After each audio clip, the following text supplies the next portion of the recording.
Voilà, merci de prendre place. Soyez les bienvenus, ceux que je n'ai pas rencontrés.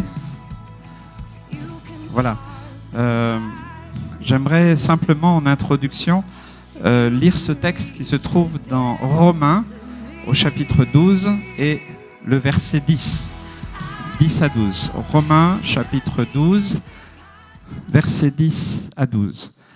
Par amour fraternel, soyez pleins d'affection les uns pour les autres.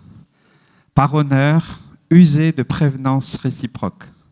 Ayez du zèle et non de la paresse. Soyez fervents d'esprit. Servez le Seigneur.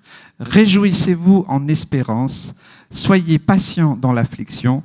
Persévérez dans la prière. C'est tout un programme, mais je pense que c'est le programme du chrétien chaque jour, d'être plein d'affection les uns pour les autres, d'user de prévenance, c'est-à-dire que bien voilà, par honneur, d'être prévenant avec les uns et les autres, avoir du zèle, d'être fervent d'esprit, de servir le Seigneur, de se réjouir, non pas à cause des temps et des circonstances, mais on se réjouit en espérance de ce que Jésus a accompli, mais aussi de ce que, eh bien, il revient bientôt. Vous savez, c'est pas un scoop, mais Jésus revient bientôt.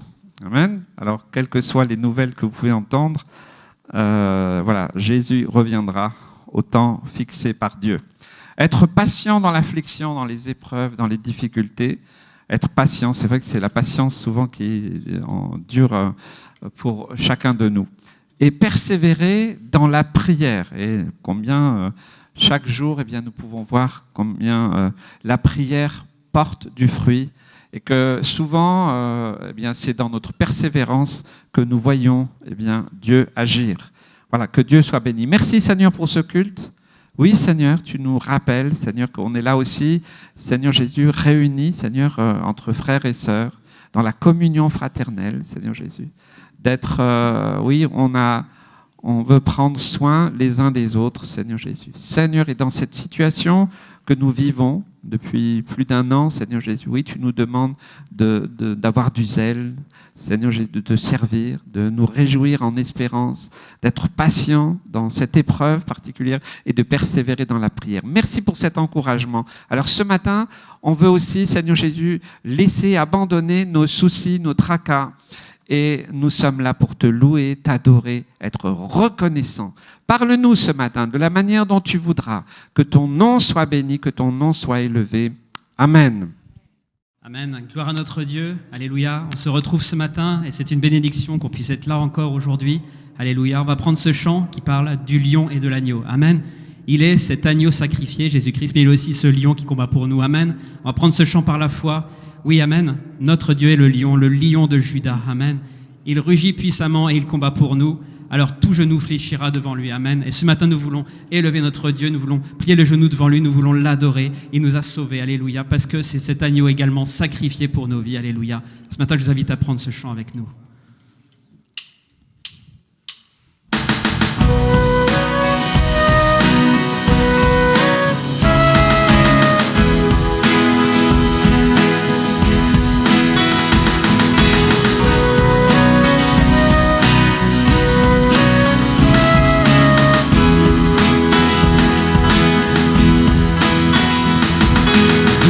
Sur les nuées, les rois du monde s'inclineront.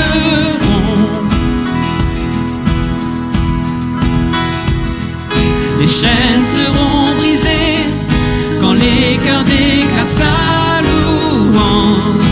Qui peut arrêter notre Dieu? Notre Dieu est le lion de Juda. Il rugit puissamment et il combat pour nous.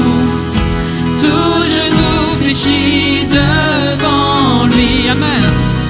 Notre Dieu est l'agneau sacrifié pour les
seul. Qui peut arrêter notre Dieu?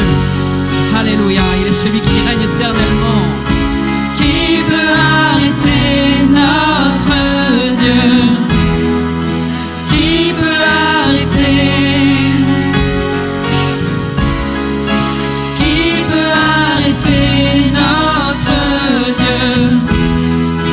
Qui peut l'arrêter? Oh, qui peut arrêter notre Dieu? Qui peut l'arrêter? Qui peut arrêter notre Dieu? Qui peut l'arrêter? Oh, qui peut arrêter notre Dieu? Qui peut l'arrêter? Oui, levons-le ce matin. Qui peut arrêter notre Dieu? Qui peut l'arrêter? Qui peut arrêter notre Dieu? Qui peut l'arrêter? Oh, qui peut arrêter notre Dieu? Qui peut l'arrêter?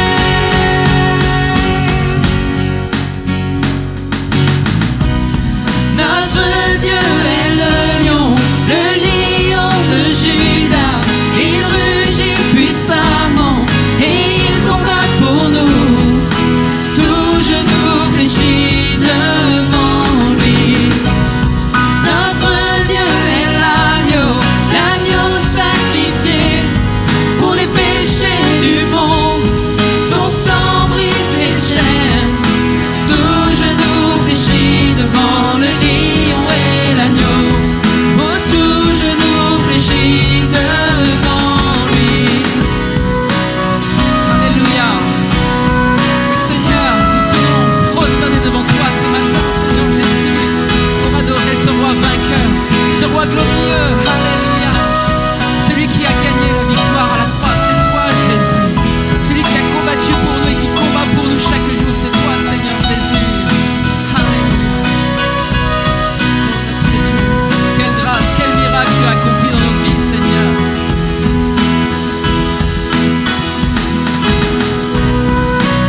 Oh, merci, Seigneur.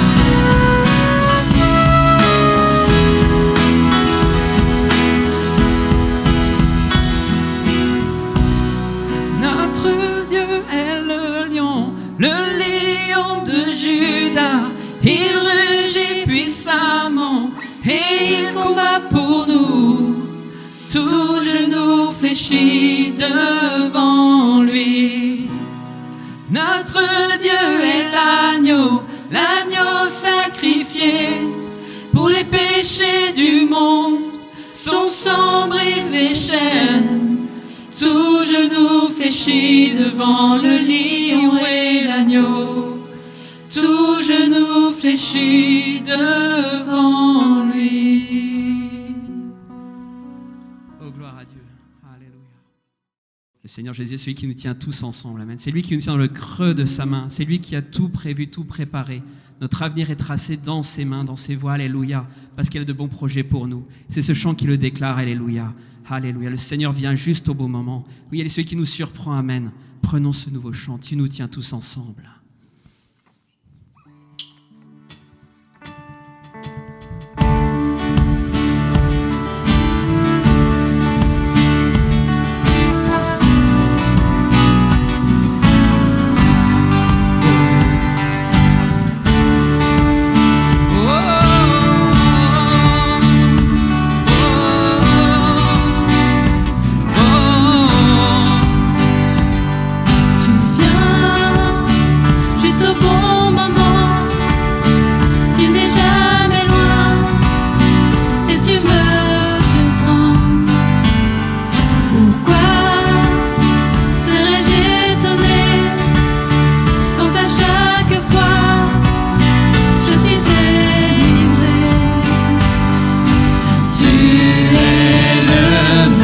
Sur les sommets, tu es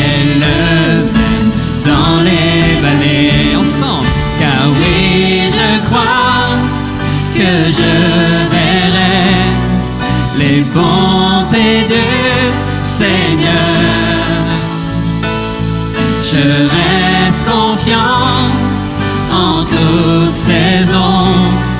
Oui, ta bonté demeure. Oh, oh, oh.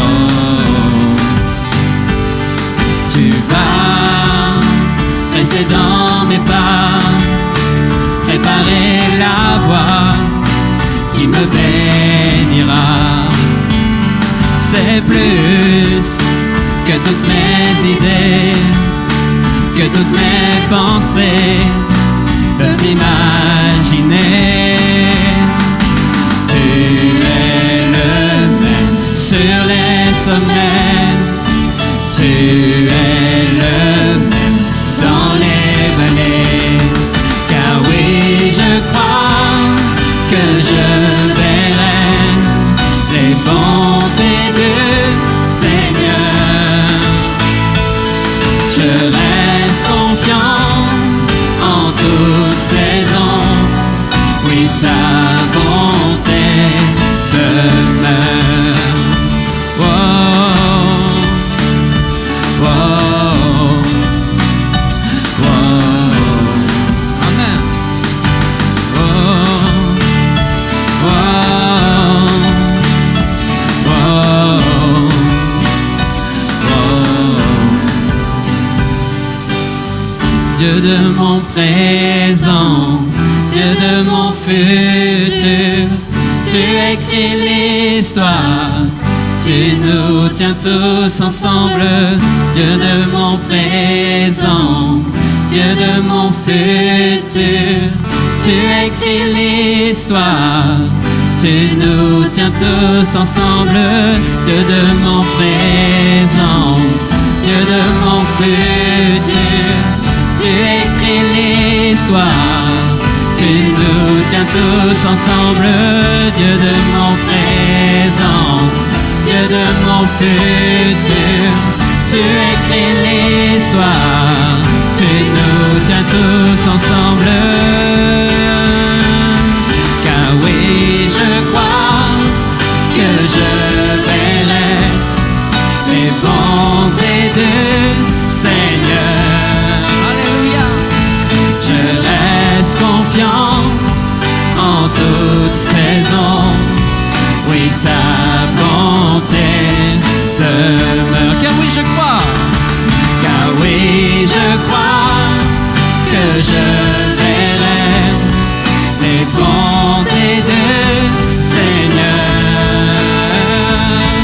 Je reste confiant en toute saison. Oui, ta bonté demeure. Oh, oh, oh, Jésus. Oh, oh, oh, oh. Dieu de mon présent, Dieu de mon futur, tu écris l'histoire, tu nous tiens tous ensemble. Dieu de mon présent, Dieu de mon futur, tu écris l'histoire, tu nous tiens tous ensemble. Dieu de mon présent, Dieu de mon futur, tu écris l'histoire, tu nous tiens tous ensemble. Dieu de mon présent, Dieu de mon futur, tu écris l'histoire, tu nous tiens tous ensemble. Tu nous tiens tous ensemble. Jésus, tu nous tiens tous ensemble. Tu nous tiens tous ensemble. Alléluia, tu nous tiens tous ensemble. Alléluia, tu nous tiens tous ensemble.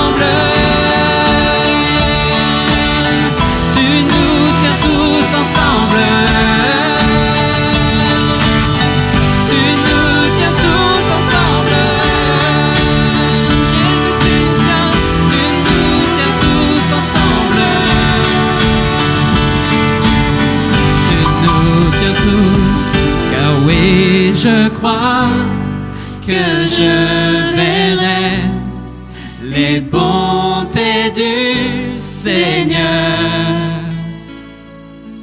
Je reste confiant en toute saison.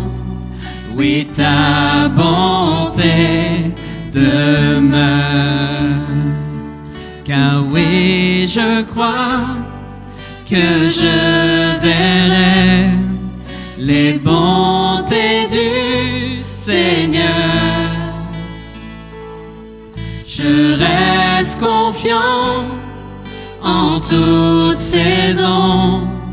Oui, ta bonté demeure. Oui, ta bonté demeure. Oui, ta bonté demeure.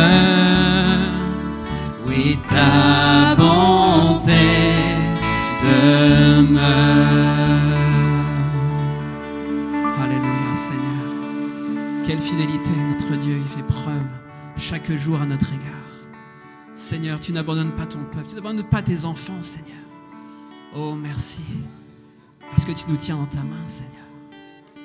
Alléluia, nous sommes précieux à tes yeux éternels. Oh, Seigneur, tu nous aimes tellement.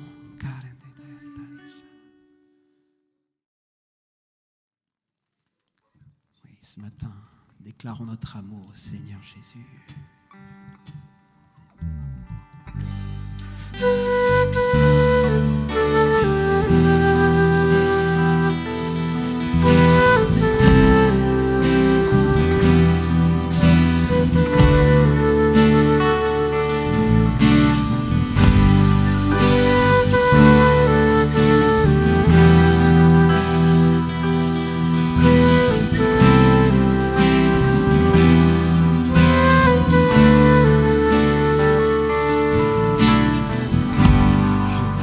Chanter un chant d'amour pour mon Sauveur, pour toi Jésus. Merci pour ce que tu as fait. Tu es si précieux, Jésus mon Sauveur. Oui, je veux chanter. Je veux chanter un chant d'amour pour mon Sauveur, pour toi Jésus.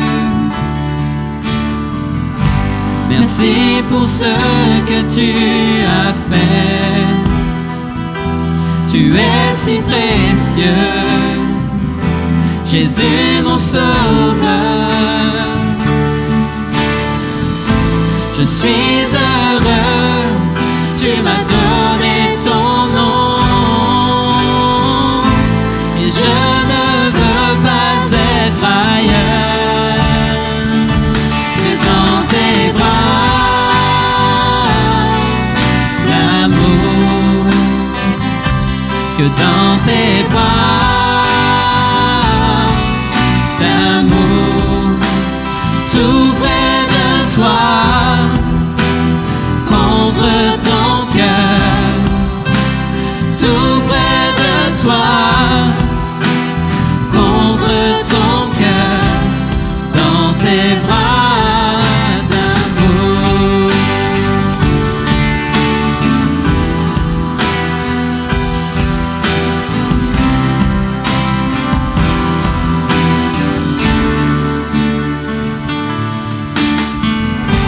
Je veux chanter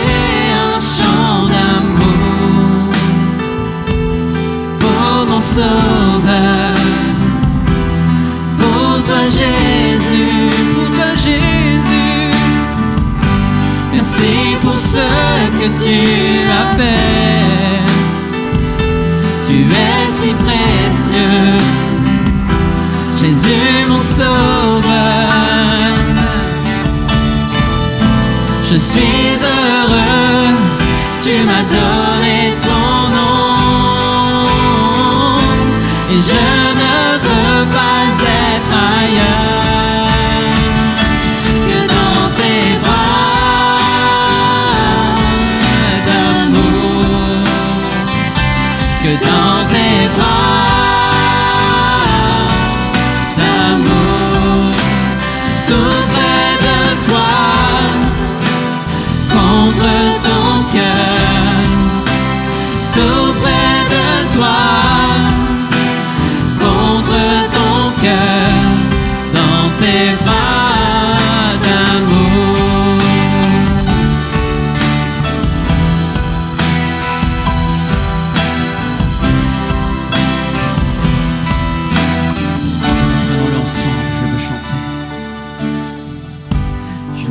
veux chanter un chant d'amour pour mon Sauveur, pour toi Jésus. Merci pour ce que tu as fait. Tu es si précieux, Jésus mon Sauveur. Je suis heureux, tu m'as donné ton nom, et je ne veux pas être ailleurs que dans tes bras d'amour, que dans tes bras d'amour, tout près de toi, contre ton cœur, tout près de toi, contre ton cœur, dans tes bras d'amour, dans tes bras d'amour, dans tes bras d'amour, dans tes bras d'amour, dans tes bras d'amour.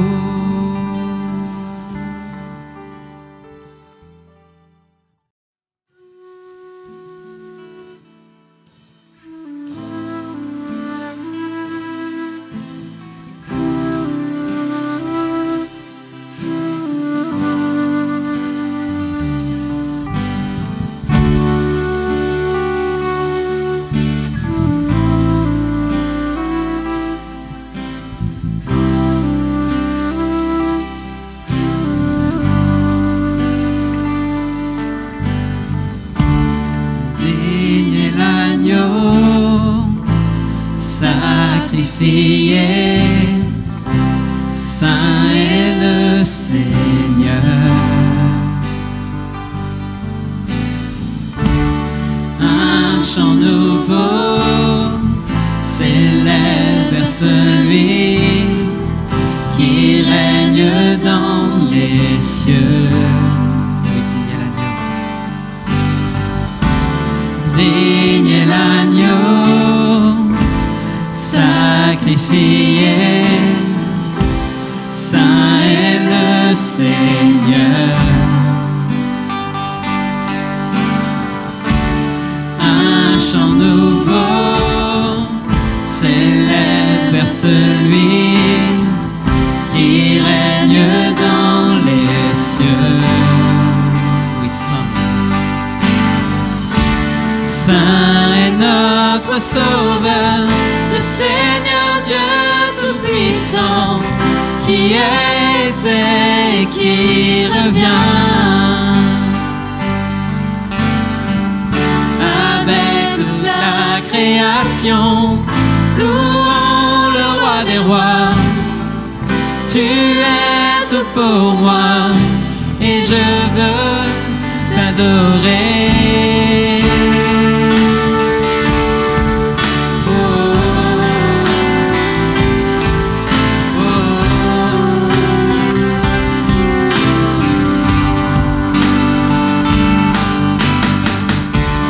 Digne est l'agneau sacrifié, saint est le Seigneur. Un chant nouveau s'élève vers celui qui règne dans les cieux. Oui, digne est l'agneau.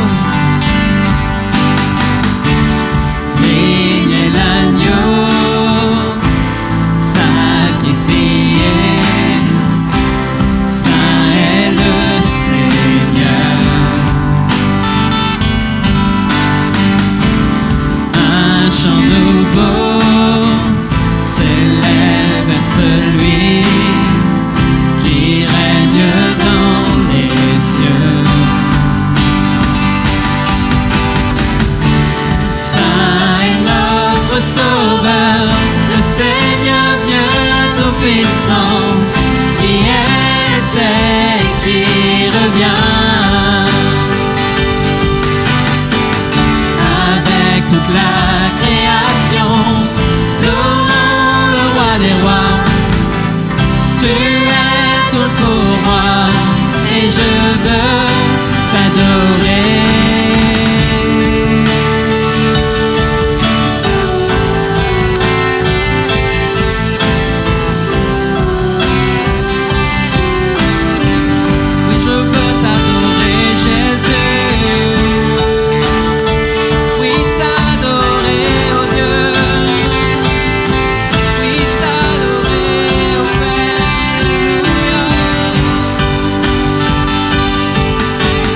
s'élève vers celui qui règne dans les cieux. Reprenons-le. Digne est l'agneau sacrifié, saint est le Seigneur. Un chant nouveau s'élève vers celui qui règne dans les cieux. Alléluia. Oui, Seigneur. Nous voulons demeurer près de toi, Seigneur. Nous voulons rester attachés à toi, Seigneur Jésus. Car tu as les paroles de la vie éternelle. Tu as les paroles de la vie, Seigneur. Tu es venu te révéler à nous. Tu es venu révéler le Père. Alléluia.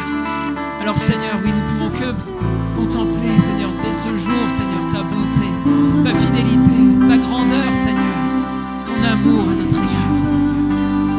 Ô Éternel, tu avais prévu cela de toute éternité. Ton salut, Seigneur, était prévu, Seigneur, pour que nous puissions choisir la vie, Seigneur Jésus, et non la mort. Alors merci, Seigneur, parce que tu ouvres cette porte pour nous, Seigneur, et nous tendons la main vers toi, Seigneur, pour que tu nous saisisses, Seigneur Jésus. Alléluia.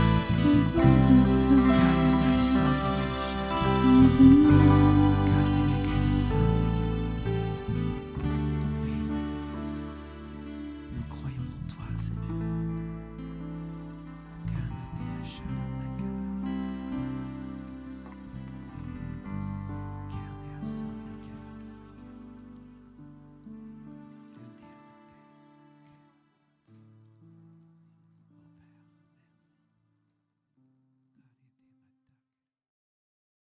Amen.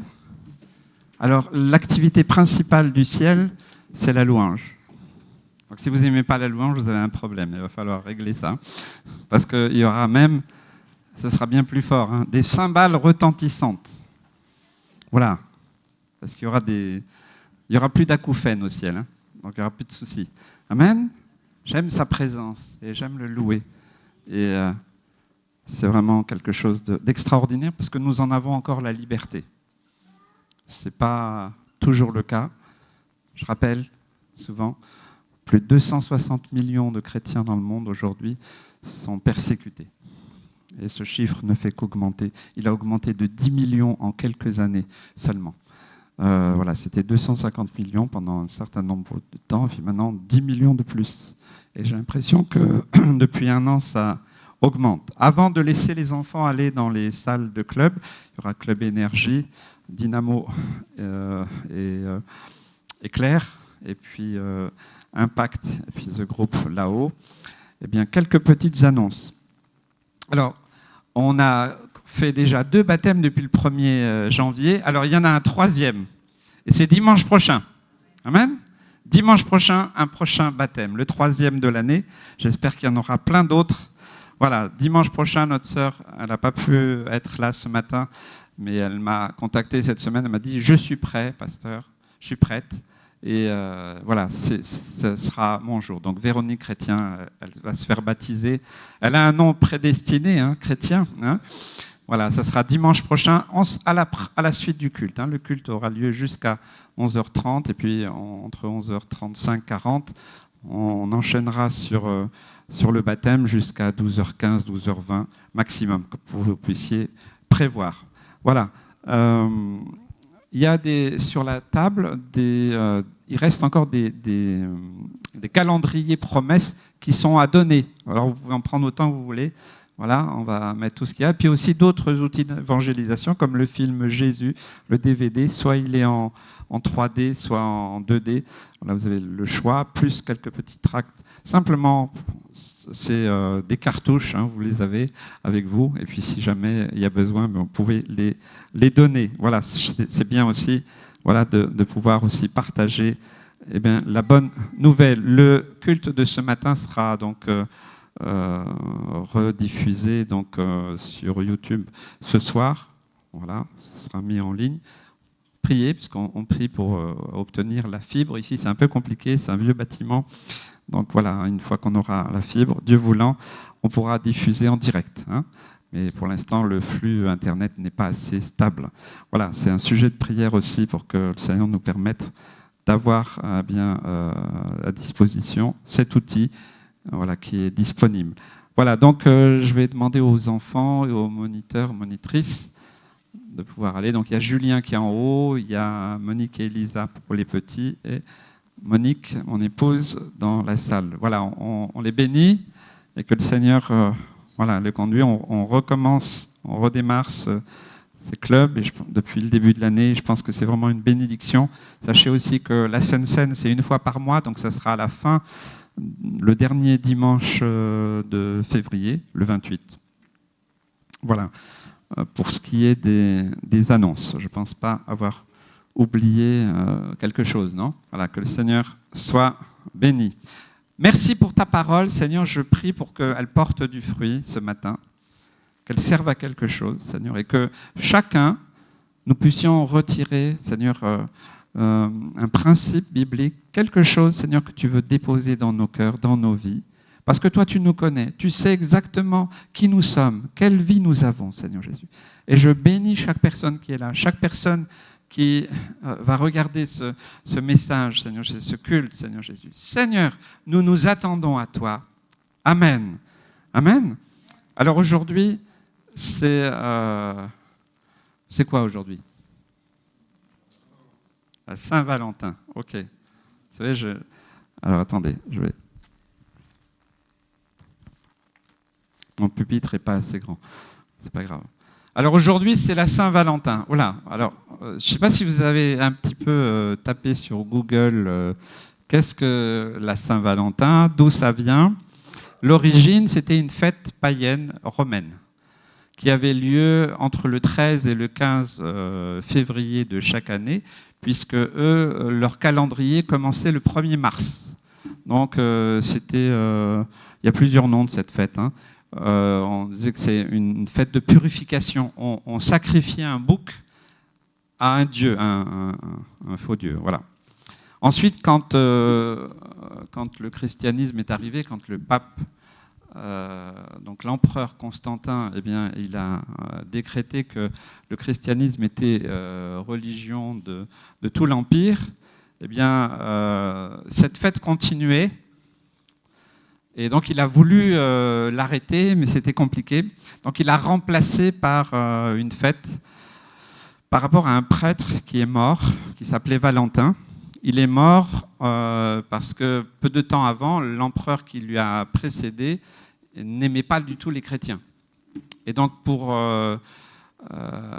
comme une action de répression contre les chrétiens, avant que le christianisme prenne vraiment son essor, il avait décrété que tous les hommes en capacité de se battre, tous les hommes chrétiens particulièrement, n'avaient pas le droit de se marier. Donc il leur avait interdit de se marier. Bien entendu, ça a quand même créé quelques tensions. Et donc ce fameux Valentin, qui était un prêtre ou un moine, et qui a refusé d'obéir à l'ordre, et il voulait se marier, il a été mis en prison. Et dans cette prison, alors à partir de là, il y a quand même un peu d'histoire et de légende. Alors vous voyez, il faut faire attention. C'est hors Bible. Donc cet homme, il a été emprisonné, et dans la prison, ce qui est venu aux oreilles de l'empereur qui était à cette époque, qu'il serait tombé amoureux de la fille du joaillier, qui s'appelait Julia. Et donc, un amour est né là. Et comme elle avait une particularité, c'est qu'elle était aveugle. Donc, tous les jours, elle venait lui apporter à manger et il lui racontait le monde tel qu'il était, puisqu'elle ne pouvait pas le voir. Alors, la légende, et je crois que ça a vraiment été ce qui a été véhiculé, c'est qu'on dit qu'un soir, Julia a retrouvé la vue, et puis elle a dit « Oui, je constate vraiment que tout ce que tu m'as raconté sur ce monde est vrai. » Ce serait venu à l'oreille de l'empereur Alexandre II, je crois, et qui était vraiment en colère. Il s'est dit, voilà, les chrétiens, voilà, je les mets en prison, et encore en plus, ils bravent mon ordre, et puis en plus, il va faire de cet homme un héros. Donc il a décidé ce jour-là de l'exécuter et de le faire mourir en tant que chrétien.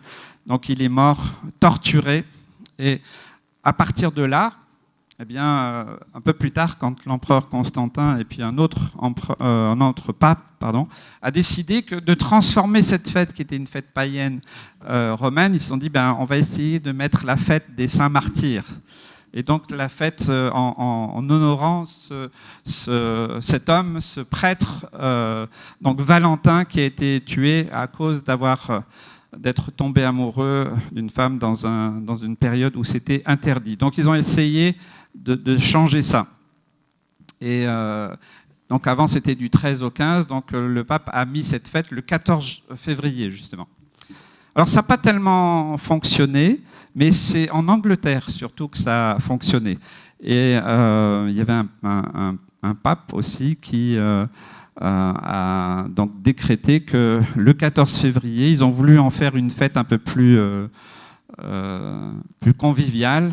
Et donc c'était le 14 février qu'on échangeait des cartes, des mots, des billets doux, des cadeaux entre Valentin et Valentine. Vous connaissez cette histoire. Voilà l'origine, pour ceux qui ne la connaissaient pas. Je pense que c'est intéressant de savoir d'où ça vient. Bien après, bien sûr, c'est devenu une fête commerciale, très, très populaire et surtout commerciale, on va dire. Voilà. Après, je vous ai donné le contexte et l'histoire. Je ne suis pas en train de contester et de critiquer cette fête. Avec mon épouse, on avait l'habitude d'aller souvent au restaurant ce jour-là. Je pense qu'on peut honorer les couples. Mais je voulais juste savoir, il faut qu'on sache quand même quoi on participe. Je pense que ça c'est important en tant que chrétien, sans jugement, sans condamnation, mais de savoir d'où ça vient. Et puis, eh bien, nous savons que Dieu aime le couple, que Dieu aime la famille, et on peut très bien l'honorer le 14 février ou tous les autres jours de l'année. Amen. D'accord, voilà. C'était simplement pour donner un éclairage sur cette fête aujourd'hui, qui n'est pas mauvaise, puisque dans le sens où eh bien, c'est l'occasion, eh bien, peut-être aux maris de se rappeler qu'ils ont une femme, ou une femme de se rappeler qu'elle a un mari. Et puis toute l'année, dans toutes sortes d'activités, eh bien, c'est aussi un moment peut-être pour poser certaines choses. Et voilà, dans ce sens-là, je ne vois pas de mal. Voilà, c'est simplement de savoir d'où ça vient. Mais ce matin, j'aimerais qu'on puisse regarder dans la parole de Dieu, la Bible, pour découvrir une histoire d'amour un peu particulière, spéciale, et vous la connaissez.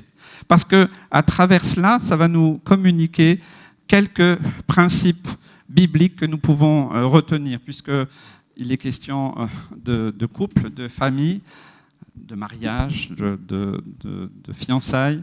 Eh bien, j'aimerais qu'on puisse vraiment lire ce texte.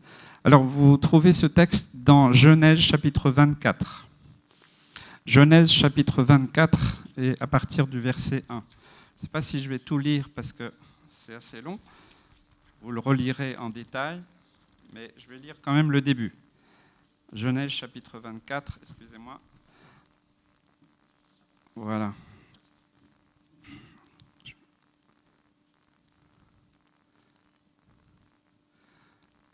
Le verset 1. Abraham était vieux, avancé en âge, et l'Éternel avait béni Abraham en toutes choses. Abraham, qui a reçu une promesse extraordinaire de Dieu, de bénédiction, de multiplication, eh bien on voit que non seulement Abraham a reçu cette promesse de Dieu, mais on voit aussi qu'il a obéi, il a quitté sa région, son pays, et il est parti environ, on pourrait dire, vers presque 800 kilomètres plus loin, et puis il a servi Dieu, il a été un homme selon le cœur de Dieu.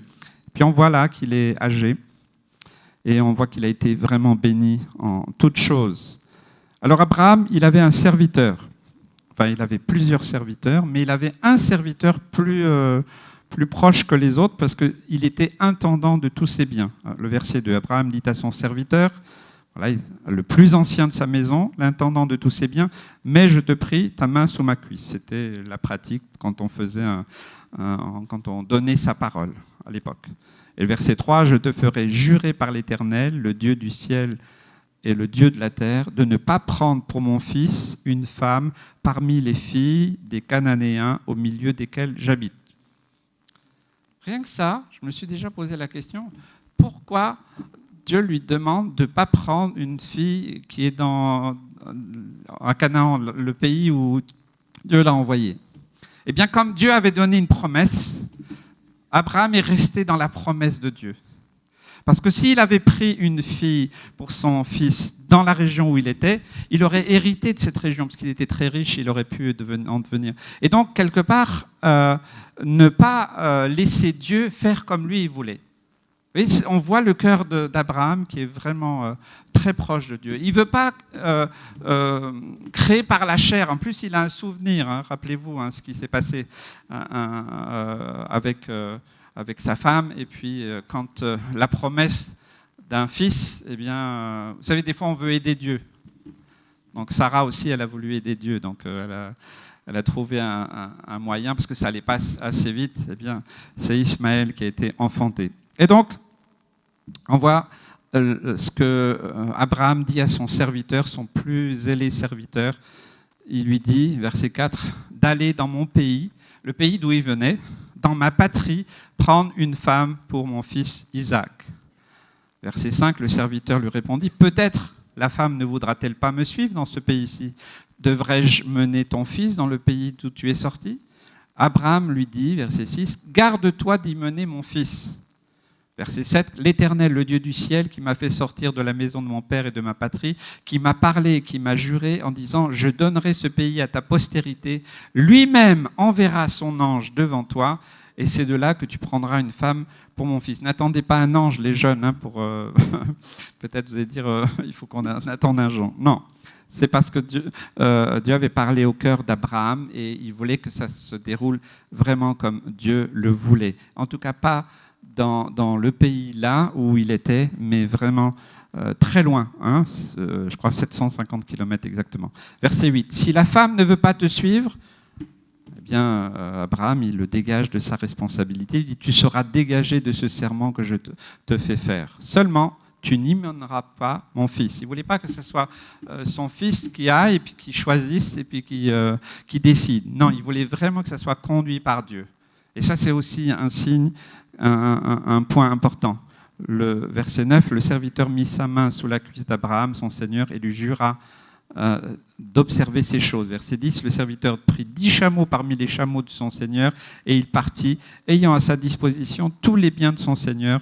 Il se leva, il a dû se laver aussi, et alla en Mésopotamie, à la ville de Nachor. Si vous regardez le texte au début, c'est d'où venait Abraham à l'origine. Voilà, et puis après, il y a toute l'histoire de ce serviteur qui va, et voilà, et malgré que Dieu son maître lui a donné des instructions, il lui a laissé aussi une certaine initiative. Et donc ce serviteur, il est zélé, et il craint Dieu aussi, et quand il arrive, eh bien, qu'est-ce qu'il fait? Il se met à prier.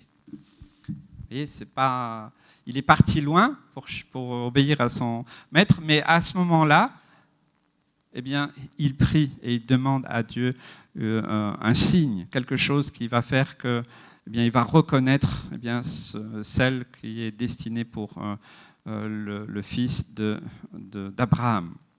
J'aimerais qu'on revienne un peu.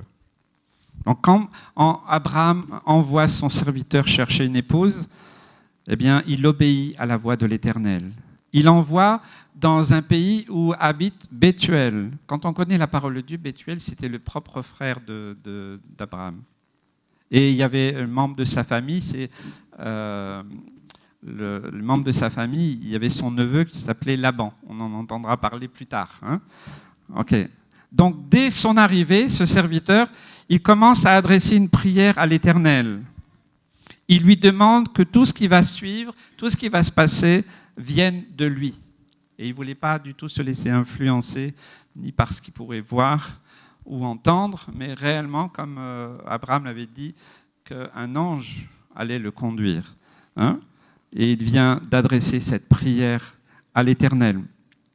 Alors, le récit nous dit qu'il arrive, après cette prière, il dit si je demande à boire à quelqu'un, une jeune fille, il faudra qu'elle dise que je vais aussi donner à boire à tous tes chameaux.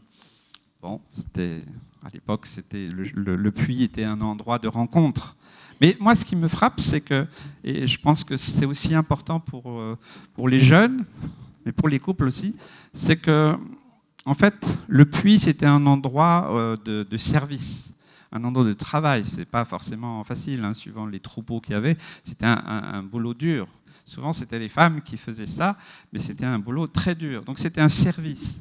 Et je vois que le serviteur d'Abraham, eh bien, il va à un endroit de service. Il ne va pas à la discothèque du coin. Hein. Il ne va pas à des endroits de rencontre. Il va à un endroit où il y a une jeune fille qui travaille, qui est dans le service. Et ça me parle beaucoup. Ça me parle beaucoup par rapport à ceux qui veulent peut-être fonder une famille. Peut-être tu la cherches sur Internet, peut-être sur Mythique, hein, j'en sais rien. Hein. Mais en fait, quand quelqu'un craint Dieu, il est dans le service. Il est en train de servir. Et quand tu rencontres quelqu'un qui est dans le service, c'est différent que quand tu rencontres quelqu'un ailleurs. Tu comprends plus facilement à qui tu as affaire. Eh bien, dès que ce serviteur zélé aussi, qui a la crainte de Dieu, il a fait une prière, et puis la prière est exaucée aussitôt qu'il a fini sa prière, puisqu'il voit une jeune fille avec une cruche, et il lui demande à boire, et il lui dit je vais aussi donner à boire. Et lui, il ne reste pas des heures à parlementer, immédiatement il lui met une bague au doigt, et puis quelques bijoux. C'est un signe de l'alliance, c'est un signe clair à l'époque. Et elle, qu'est-ce qu'elle fait? Elle court l'annoncer à sa famille. Et puis, qui est-ce qui vient à sa rencontre? C'est Laban. Ah, Laban, c'est toute une histoire aussi. Hein. C'est le frère de Rebecca, puisqu'il s'agit de Rebecca. Il vient à la rencontre du serviteur. Et tout ce qui va se passer ensuite dans le cercle familial est très important. Parce que si vous observez le texte, vous voyez que le père, on le voit, il est cité une seule fois dans le texte. Mais c'est d'abord Laban, donc le frère de Rebecca, et la mère, qui sont les premiers qui interviennent dans cette situation. Tout ce qui va se passer, c'est la maman et Laban. C'est eux qui vont prendre toutes les décisions. On ne sait pas où est-ce qu'il est, Bethuel. Hein, on ne dit pas qu'il n'est pas là, mais il n'est pas là. Ils ont même l'intention de retenir Rebecca encore. Non, laisse-nous là encore 10 jours. Après leur avoir expliqué, il est bien parce qu'en fait, il est tombé chez des membres de sa famille, comme Dieu lui avait demandé à Abraham. Et ils prennent des cadeaux. Et ce serviteur, il a fait de riches présents à Rebecca, mais aussi à son frère et sa mère. Et quand il demande de rester encore plus longtemps, le serviteur, il refuse. Il a une mission. Il a une mission importante. Il veut que son voyage réussisse. C'est son objectif, c'est sa motivation. Il ne veut pas se laisser distraire. Quand Dieu te montre quelque chose. Moi, je dirais, Abraham, c'est l'image de notre Père Céleste, de notre Dieu. Et il est parlé de l'ange, l'Esprit de Dieu qui conduit. Eh bien, voilà, ça ne nous empêche pas, je dis ça aux jeunes aussi, de recevoir vraiment de Dieu la pensée, oui, de fonder une famille. Et c'est bien de pouvoir aussi pas chercher forcément dans les personnes qui sont autour de nous, mais de laisser Dieu choisir. Et des fois, ce n'est pas forcément notre choix. Mais aussi, d'avoir aussi cette vision du service. du service. Je pense que là, c'est là les meilleures rencontres, c'est quand on sert. Quand on sert, je pense que là, il n'y a rien qui empêche vraiment ce que Dieu veut faire. Et ce serviteur, il prie et il veut obéir à la voix de l'Éternel. Et le frère et la mère, ils disent, ben voilà, bon, ok, d'accord, tu peux partir. Le père, Bethuel, il n'est encore pas là. Ça nous donne aussi une piste. Il n'est absolument pas consulté. Lui, il subit, voilà, il n'a qu'à juste voir ce qui est décidé. Il n'est pas consulté. Le serviteur est le seul dans cette situation à avoir cette crainte de Dieu. Il dit, ne me retardez pas, verset 56, pardon, ne me retardez pas, puisque l'Éternel a fait réussir mon voyage, laissez-moi partir et que j'aille vers mon Seigneur. Dans le verset qui précède le départ du serviteur de Rebecca, donc ce fameux père, Bethuel, il est absent. Il est absent de tout. Même, on ne sait pas si Rebecca a vu son père ou autre. Ils ont juste dit, on va juste consulter aussi la jeune fille, donc Rebecca. Est-ce que tu veux aller avec cet homme? Elle dit, j'irai. Vous savez, je ne sais pas si aujourd'hui c'est possible. Hein? Si rencontrer quelqu'un que vous n'avez jamais vu, avec qui vous n'avez jamais parlé, et puis vous êtes d'accord. Bien, je crois que là, c'est vraiment un signe clair que quand c'était une parole de Dieu, ensuite, quand il y a une prière, puis quand on demande quelque chose au Seigneur, Dieu confirme, eh bien, on n'a pas besoin d'hésiter. Vous savez, c'est à ce moment-là où on met où la bague est mise, l'alliance, elle est. Vous savez, les fiançailles, c'est le poteau indicateur qui indique le mariage. C'est pas un truc, on va faire un essai. Hein. Je le dis, je le pense. C'est pas un moment d'essai. C'est un poteau indicateur qui dit, voilà, je prends un engagement, c'est de te donner mon nom. C'est un engagement. Dans notre monde, nous vivons dans un monde où il y a peu d'engagement. Et aujourd'hui, on essaye, on verra bien. Puis on ne s'engage pas parce qu'on ne sait jamais, parce que si ça ne marche pas, ok. Mais si c'est vraiment basé sur ce que Dieu veut, il n'y a pas de risque. Ou même, les risques, il faut les prendre, parce qu'il n'y a pas de couple parfait. Donc, ils ont laissé partir Rebecca et lui-même, ils l'ont béni. Mais il n'est parlé que de la mère et de Laban. Ô notre sœur, puisses-tu devenir des milliers de myriades, versets 57 à 60, et que ta postérité possède la porte de ses ennemis. Donc, avec l'éclairage du Saint-Esprit, essayons de comprendre pourquoi Rebecca, en fait, elle s'est quand même pas mal imposée, puisque c'est elle qui décide. Le père, on ne sait pas, il n'a pas donné son avis. La mère et le frère, ils demandent à Rebecca. Donc elle s'est quand même imposée dans cette famille. Je ne dis pas que c'est mal, on va aller plus loin. Hein, parce que ces personnes... Vous savez, Abraham est devenu le père des croyants, mais tout le reste de sa famille, ils n'étaient pas non plus croyants. Hein, pas tous. Donc il vivait dans le système babylonien de l'époque, où dans ces générations-là, c'est très matriarcal.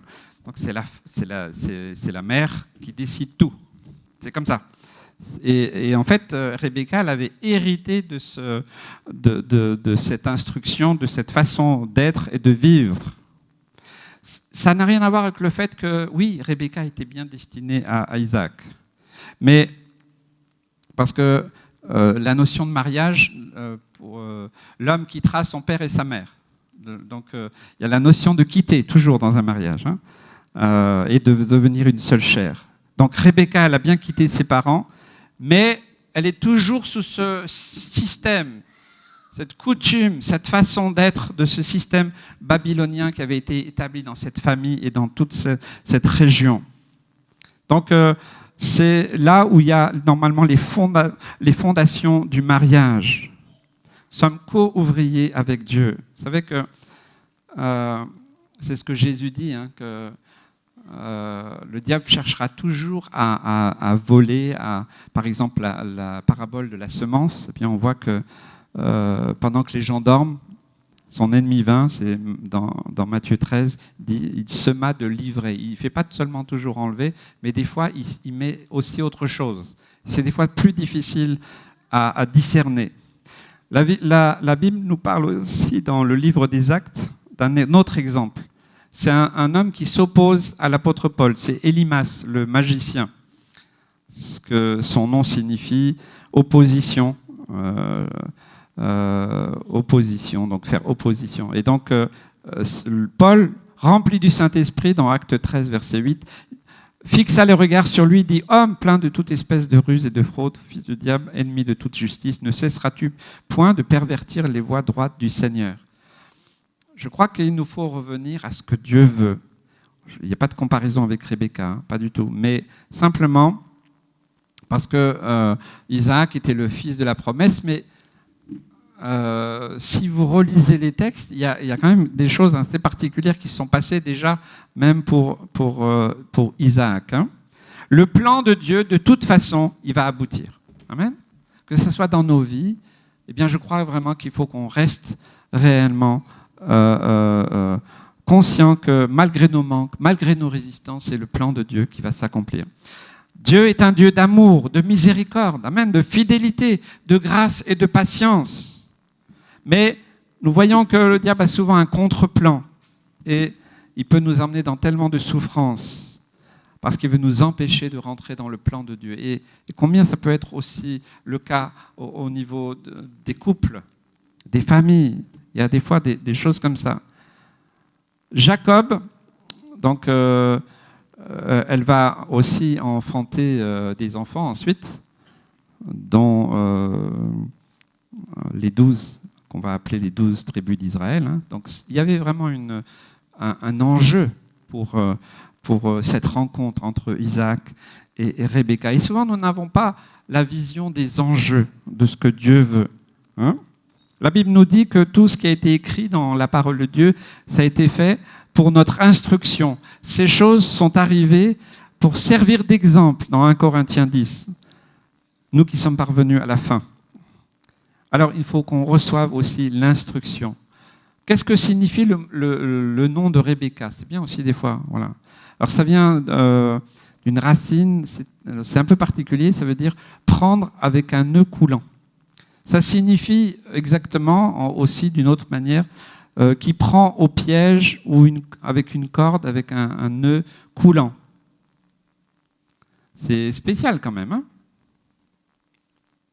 Et on voit que, je ne vais pas revenir sur toute l'histoire, mais il y aurait beaucoup à dire, c'est qu'une fois que le serviteur est revenu avec Rebecca, il se trouve qu'elle rencontre Isaac.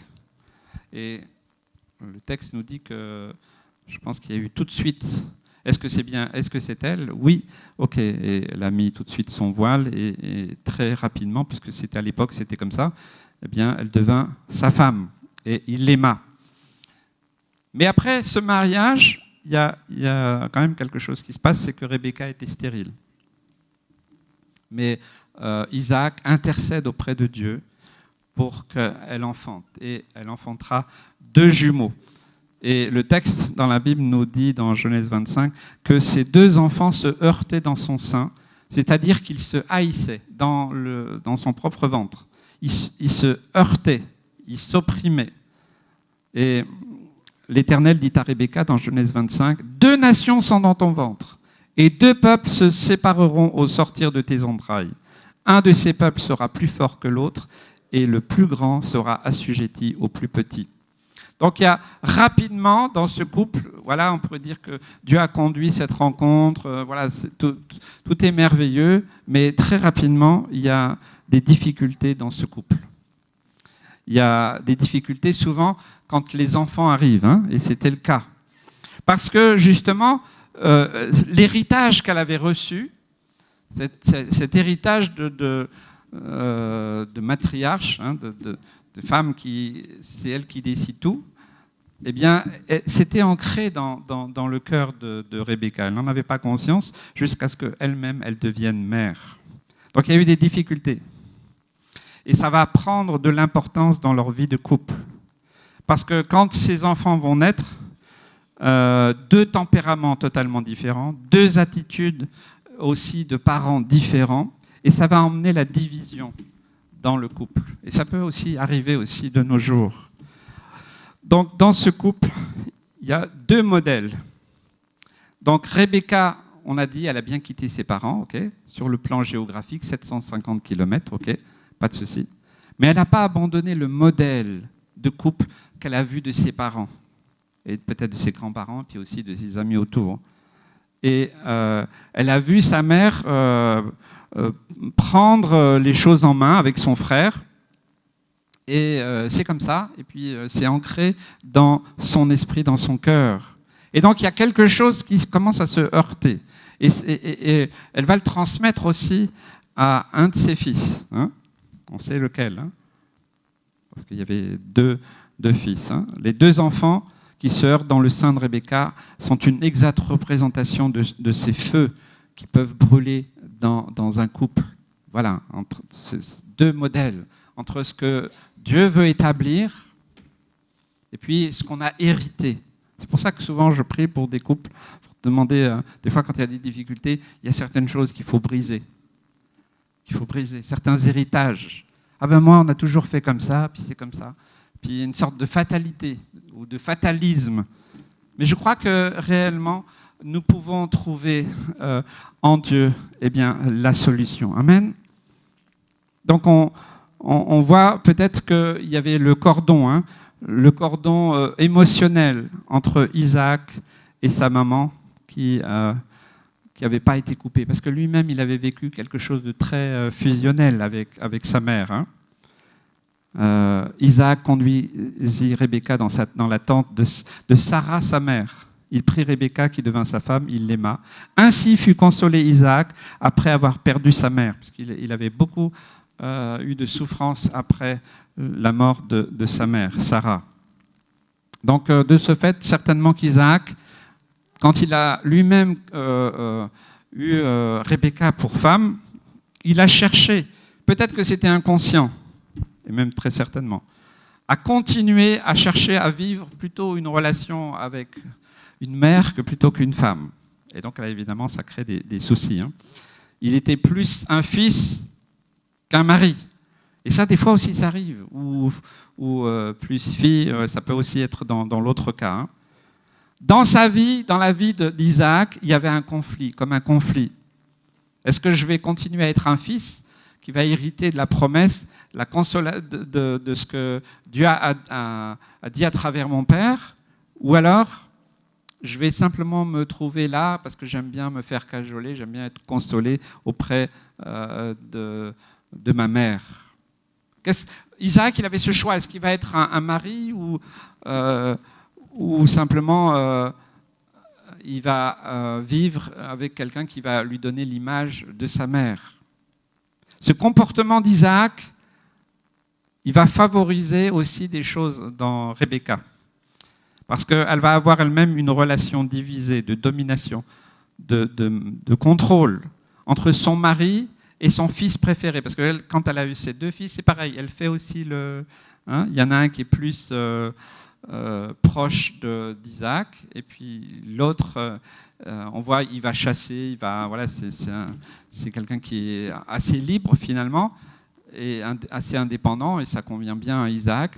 Voilà. Et l'autre, il reste à la maison, il reste près de sa mère. Hein. Alors, vous voyez, des fois on dit qu'il faut couper le cordon. Hein. Elle voulait le garder pour elle, mais selon l'habitude, l'héritage qu'elle avait reçu. Donc, dans la vie d'Isaac, il y avait un terrain favorable pour qu'il accepte cette influence. Pour, quelque part, il s'est soumis à cet héritage. Bon, de toute façon, il n'y a rien à faire. Puis des fois, dans certains couples, c'est compliqué. C'est compliqué, ça peut créer des tensions fortes. Parce que s'il y en a un qui a vraiment reçu un héritage qui est des fois un peu compliqué, qui peut être nocif, eh bien, c'est comme si on voulait que l'autre, eh bien, il subisse, et puis au final, eh bien, il abdique. Donc ces deux enfants ont grandi. Ésaü, qui devint un chasseur, un homme des champs, et puis Jacob, un homme tranquille, qui restait avec sa mère. La division dans ce couple, elle est venue quand les enfants étaient là. Isaac aimait Ésaü parce qu'il mangeait du gibier, et Rebecca aimait Jacob. dans Genèse 25. Donc, les affaires de Dieu, comment le fils que Isaac aimait, eh bien, ils ne s'en préoccupaient pas tellement. Ça ne l'intéresse pas vraiment. Puisqu'il est dit, il a fait quelque chose d'assez spécial. Hein. Il a vendu son droit d'aînesse pour un plat de lentilles à son frère Jacob. Rebecca préférait Jacob parce qu'il était tranquille. Quand on a des adolescents, des fois un peu turbulents, des fois c'est compliqué, mais il ne faut pas faire de favoritisme. De ce fait, Ésaü était lié à son père, ou Isaac et Jacob à sa mère, ou Rebecca.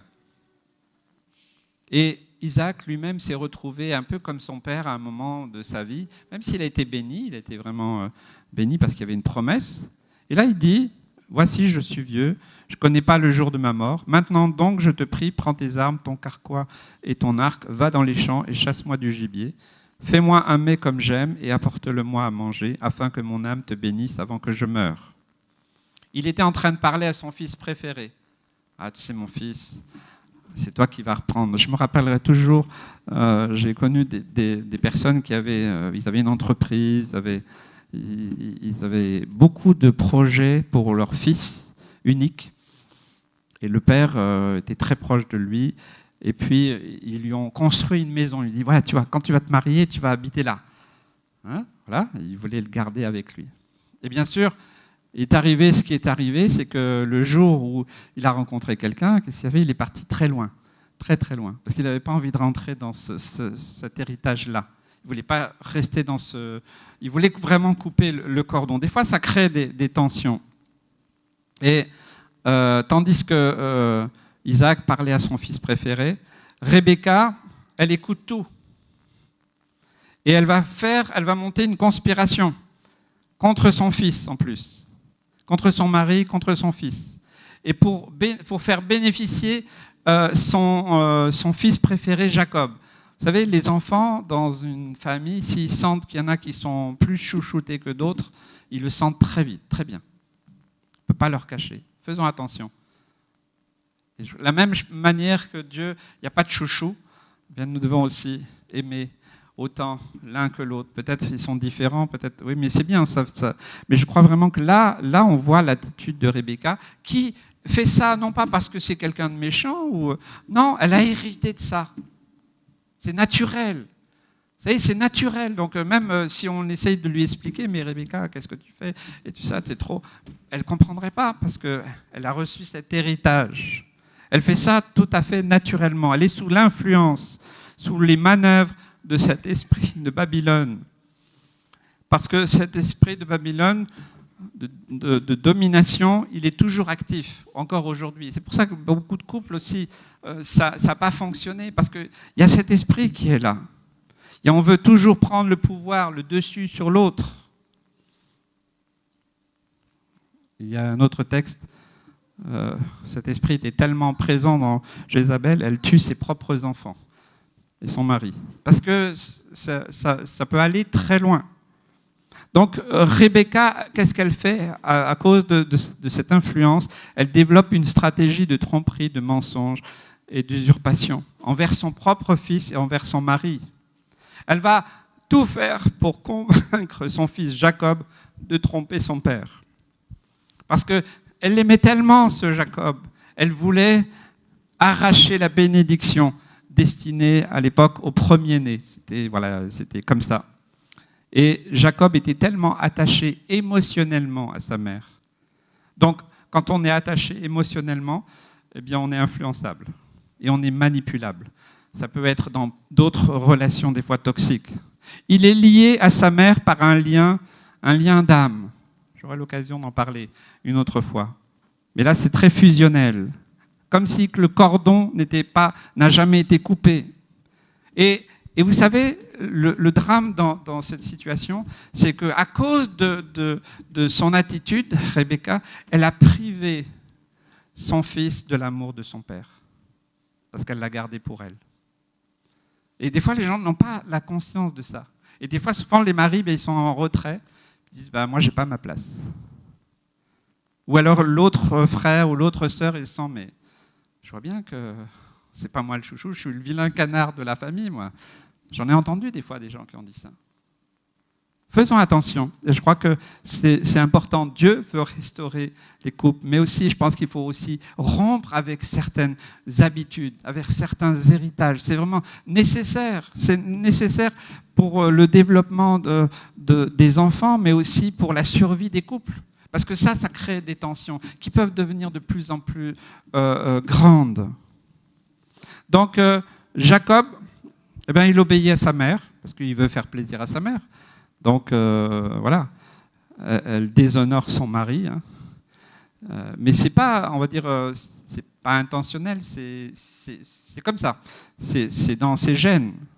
Jacob qui déshonore son père en se présentant comme Ésaü. Jacob trompe son père, il va jusqu'au bout. Hein.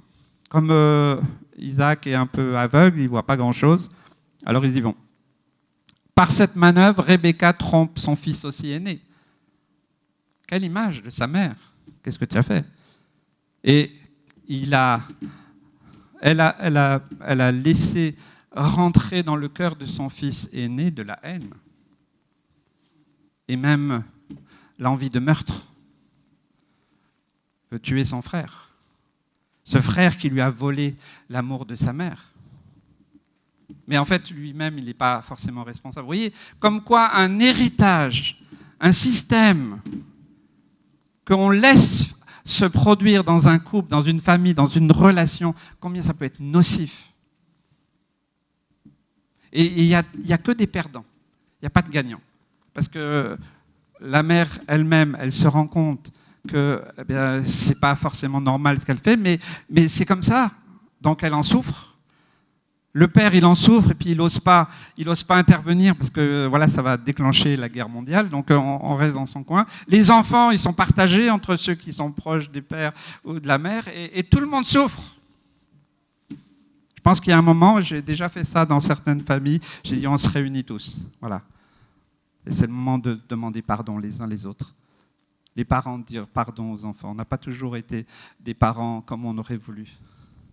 Et aux enfants aussi de dire oui, c'est vrai, on en a bien profité aussi, hein, des fois, hein, c'est vrai. Hein, quand ça ne marche pas avec maman, ça marche des fois avec papa. Hein. On a tous connu ça. Mais voilà, et ça crée un déséquilibre et des frustrations. Et puis le jour où des fois ça pète, tout ça, ça ressort. Ah bon? Et là, et des fois, il y a des couples, on a l'impression qu'au moment de la rupture ou de l'explosion, mais c'est comme s'ils avaient un catalogue. Et ils sortent tout le catalogue. Hein. Surtout les femmes, ils ont beaucoup de mémoire. Hein. Nous, des fois, ah bon, on ne rappelle pas. On a la mémoire très courte, je le dis, en tant qu'homme. Donc, toute la vie d'Ésaü, eh bien, ce sera la vie d'un enfant qui aura une carence de l'amour maternel. On peut avoir une carence de l'amour paternel pour avoir été rejeté ou avoir perdu son père. Mais on peut aussi avoir une carence d'amour maternel ou paternel à cause de ce type de fonctionnement. Et vous savez, c'est là où le diable s'immisce pour détruire les couples et les familles.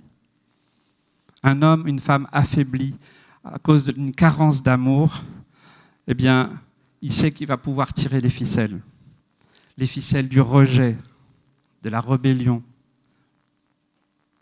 J'ai rencontré une femme qui a vécu vraiment des... Et même avec elle, je lui dis, mais comment vous avez pu vivre ça? Le rejet, l'humiliation, la haine. Je ne peux pas dire oui, vous avez qu'à prier. Puis... Non, elle est dans une telle souffrance, une telle profondeur de souffrance, que c'est inimaginable. Donc, prenons pas ça à la légère.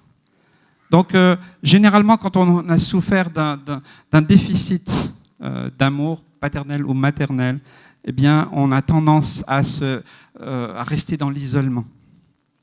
Et puis, il y a plein de peurs qui viennent, plein de craintes.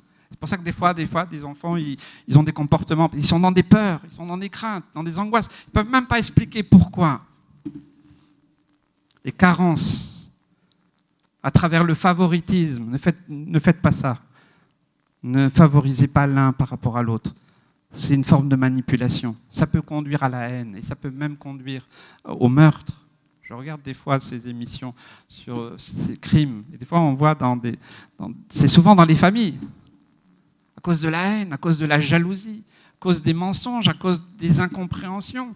Ça peut naître là. La division dans les familles, dans les couples. Quand Ésaü apprend auprès de son père qu'il a été trompé par son frère, puisqu'il lui a volé la bénédiction, il poussa des grands cris. Genèse 27. Ésaü conçut de la haine contre Jacob à cause de la bénédiction dont son père l'avait béni. Et Ésaü disait en son cœur, les jours du deuil de mon père vont approcher et je tuerai Jacob, mon frère.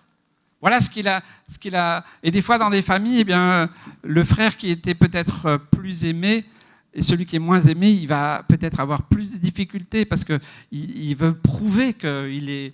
Il veut encore peut-être en mettre plein la vue à ses parents.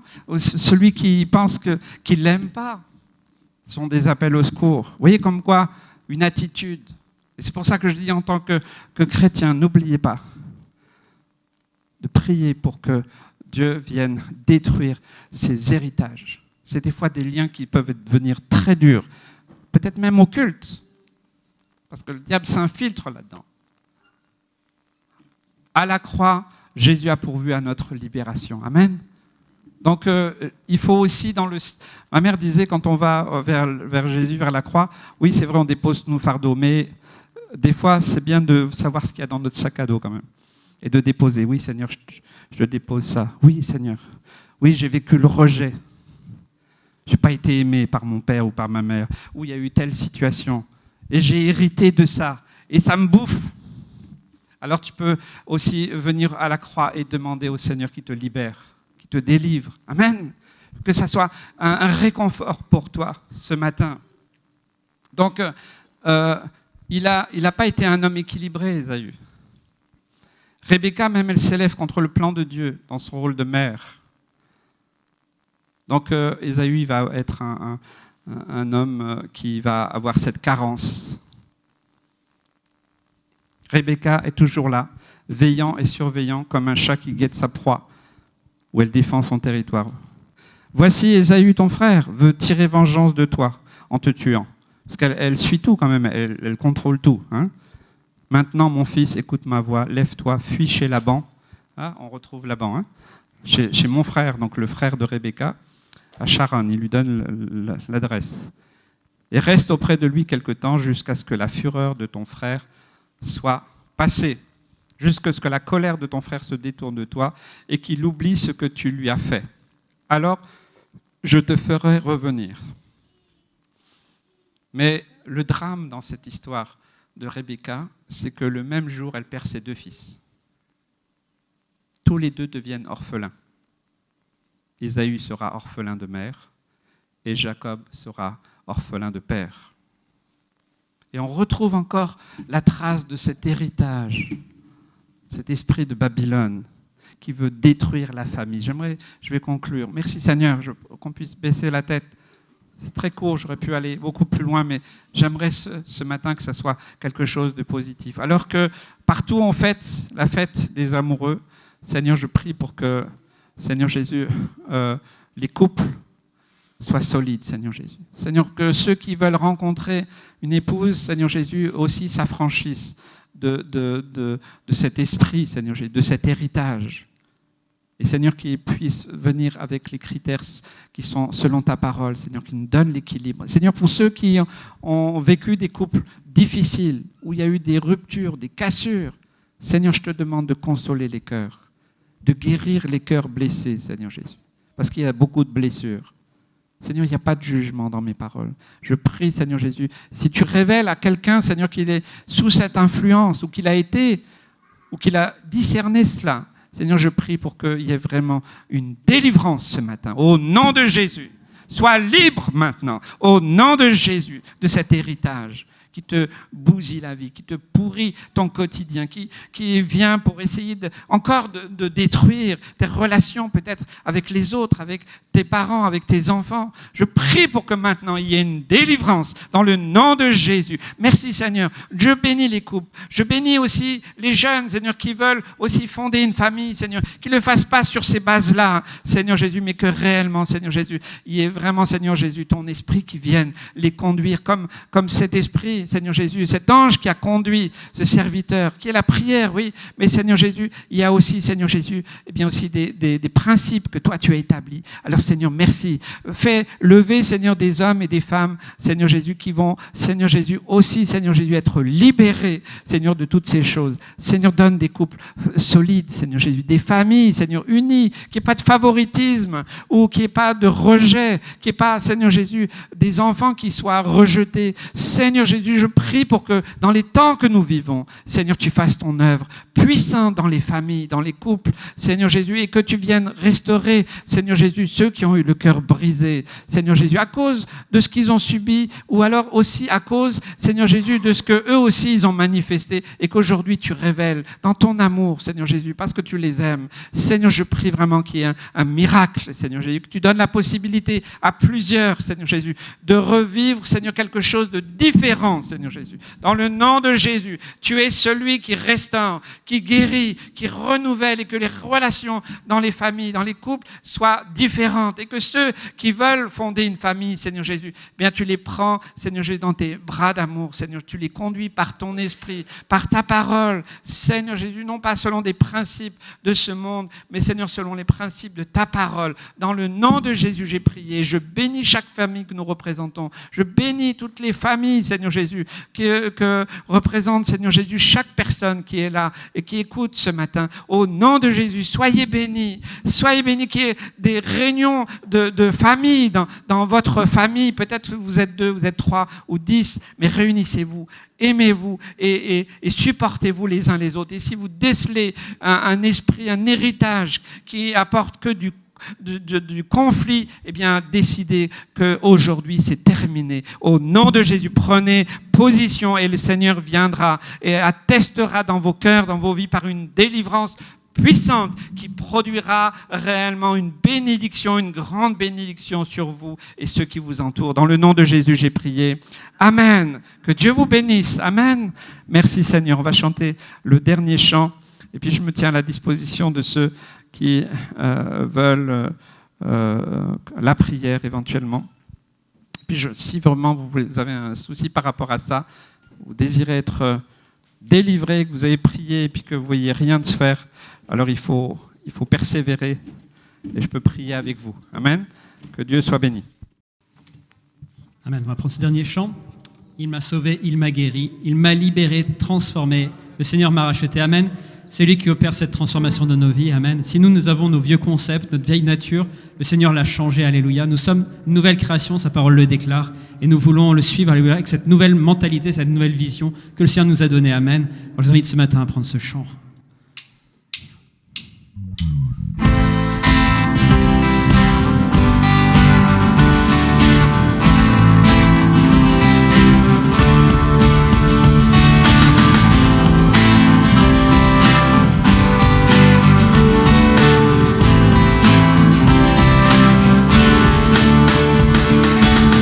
Je raconterai ses merveilles, je bénirai son nom.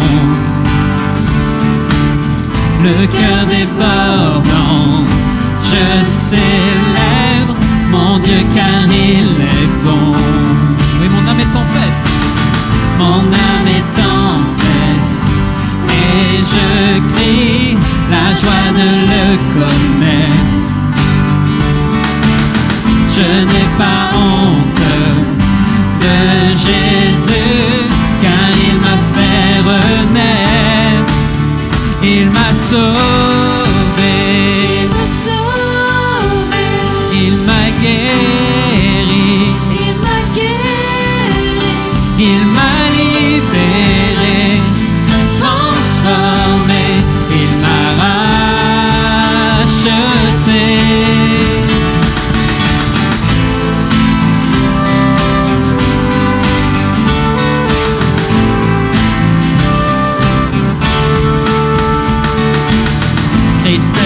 victoire.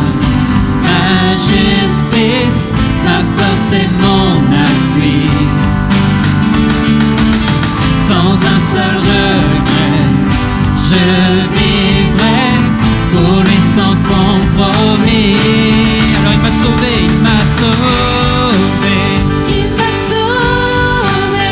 Il m'a guéri. Il m'a guéri.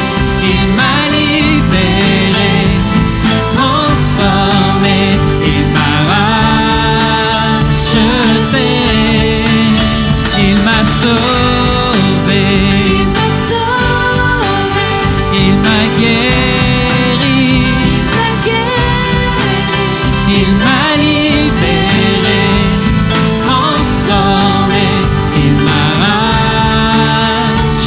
racheté.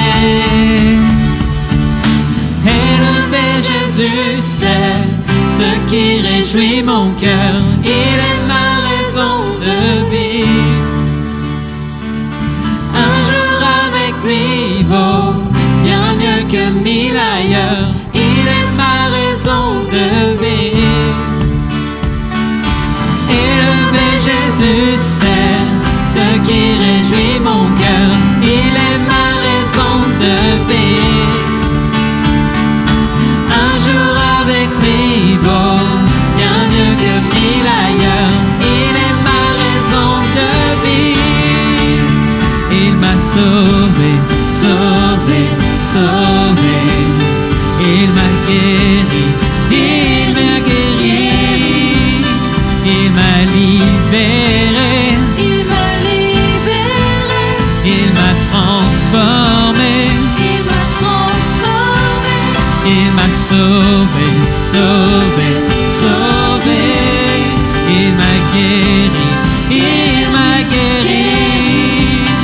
Il m'a libéré, il m'a libéré. Il m'a transformé, il m'a transformé. Il m'a racheté, il m'a sauvé, il m'a sauvé, il m'a sauvé. Il m'a guéri, il m'a guéri. Il m'a libéré, transformé. Il m'a racheté. Il m'a sauvé, il m'a guéri, il m'a guéri. Il m'a libéré, transformé. Il m'a racheté. Élevé Jésus, c'est ce qui réjouit mon cœur. Il est ma raison de vie. Un jour avec lui vaut bien mieux que 1000 ailleurs. Il est ma raison de vie. Amen. Oui Seigneur, nous vivons pour toi Seigneur. Merci Jésus. Tu nous gardes chaque jour et tu nous raccompagnes. Alléluia. Bon dimanche, bonne semaine à vous. Voilà, juste une petite minute, tu peux continuer. Tout à l'heure, j'avais vraiment reçu une pensée, mais je ne l'ai pas donnée. Et j'aimerais juste la partager juste à la fin. Vraiment, je crois qu'il y a quelqu'un qui est face à deux chemins. Et le Seigneur te dit, tu es à la croisée des chemins. Tu as une décision à prendre. Et tu ne sais pas quelle décision prendre. Et le Seigneur voudrait vraiment te conseiller de ne pas partir selon ton idée, mais de prendre encore du temps dans la prière, dans la méditation de sa parole, afin de ne pas prendre cette décision à la légère. Parce qu'il y a réellement un enjeu suivant le choix que tu fais.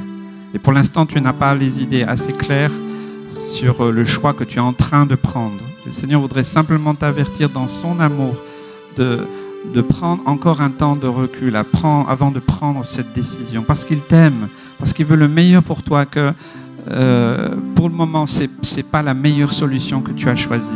Est-ce que tu laisseras encore un peu de temps à Dieu pour qu'il te montre réellement? Il y a quelque chose, il y a un chemin que tu n'avais pas envisagé jusqu'ici. Et à partir du moment où tu vas abandonner ton propre projet, ce chemin-là va s'éclaircir. et tu le verras apparaître. Mais simplement, c'est une invitation. Tu peux prendre ce chemin que tu veux. Dieu ne va pas te juger, mais il voudrait simplement te protéger, te garder et t'éviter bien des soucis à venir. Que Dieu te bénisse. Amen.